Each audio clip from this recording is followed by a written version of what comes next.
Grayling have really thin little scales, kind of like a trout. So when you fry them in oil, the scales get crispy, kind of like potato chips.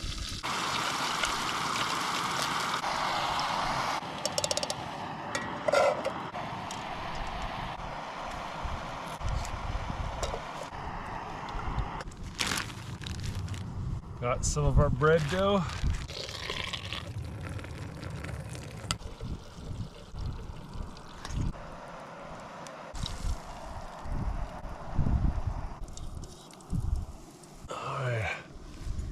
Got our crowberries here.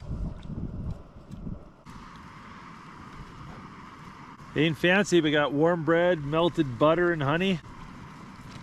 Putting some hot crowberries on them. And I got crispy grayling. Grayling's just a real clean white meat. It's very similar to bluegill. And that skin's the best part.